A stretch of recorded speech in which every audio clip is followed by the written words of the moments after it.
Hi, Happy New Year. It is a new decade.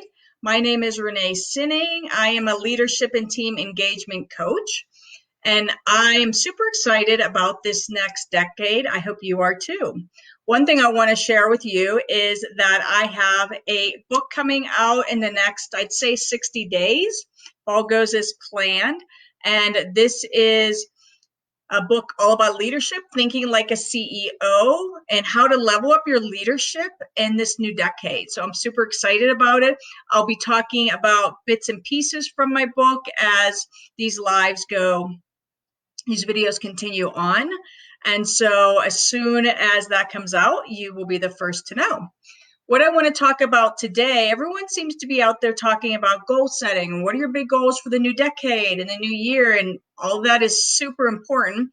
But I'm going to focus on instead leadership and really the skills you need as a leader to reach your goals, whatever they are, whether we're talking about goals a year from now or we're talking about goals for this week. And the first topic that I want to talk about today is accountability and leadership. And I'm sure you've heard about that. Everybody has. But I want to talk about why it's so important and really what it can do for your team, right? Accountability means we are taking ownership when things didn't go as planned, right? Accountability means we're not blaming others and we're not finger pointing.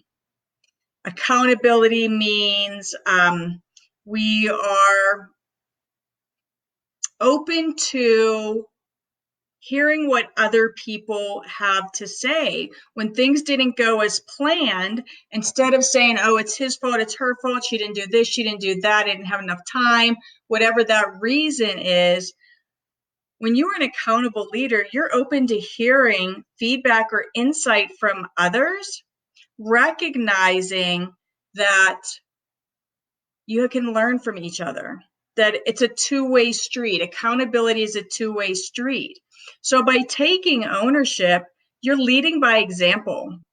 You're showing up how you want your team to show up, right? Because as a leader, you want your team to also be accountable for their results, right? For their actions, for their role.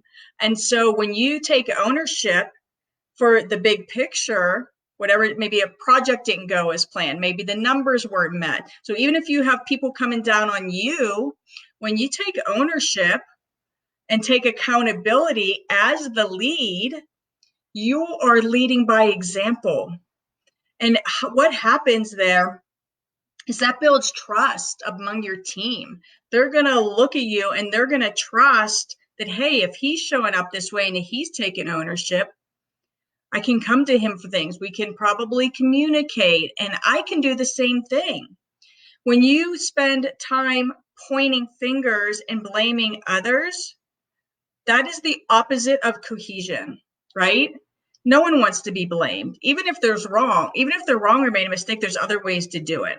So by not pointing fingers or playing the blame game, the accountable leader is going to be, that's going to recognize that is a waste of time. The accountable leader is going to be focused on the solution. Okay, that didn't work. I take ownership in this. This is what I didn't do. This is what didn't work.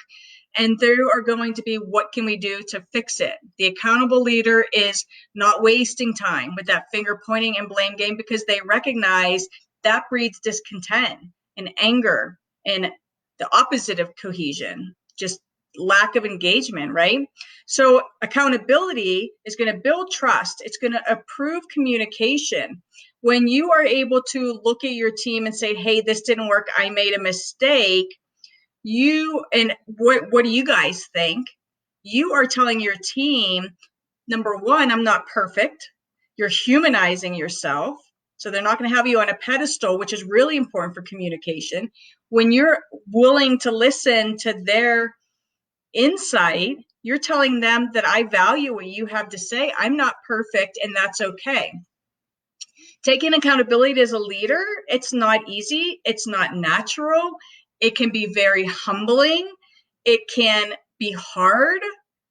And you might appear, a lot of leaders think that when they take ownership and when they have to admit they're wrong, that they appear weak. But you know what? No. It's the opposite is true. When you take accountability as a leader, you appear confident and you appear strong. So you don't appear weak at all. You're saying, hey, I'm confident enough to admit that I'm wrong and that didn't work. And I would like you to do that too. So the accountable leader, that self-accountability, as humbling and as hard as it could be, it's going to open doors. It's going to build trust. It's going to inspire confidence. It's going to tell your team that you value yourself, that you value them, and it's going to help build that cohesion. Really important. So remember that. When you admit you're wrong, that makes you strong, not weak. That makes you human. That makes you approachable. That inspires, that makes you appear super confident that you're able to admit you're wrong, which your team is then going to do the same thing. So, happy 2020. Accountability and leadership. If this is something that you struggle with, try it. I can almost guarantee you that if you follow this framework of taking ownership, not wasting time pointing fingers, being open to what others have to say, you are going to build trust with your team. You are going to inspire open communication. You're telling your team that you value them. And you are going to appear as a confident leader, a strong leader, someone that they want to follow. Really powerful stuff. Have a great day. And the next topic we're going to be talking about is holding others accountable, which is much easier to do when you are leading by example and being accountable yourself. So again, I'm Renee Sinning, Leadership and Team Engagement Coach. Super excited about the new decade, and I will be back tomorrow. Have a great day. Bye.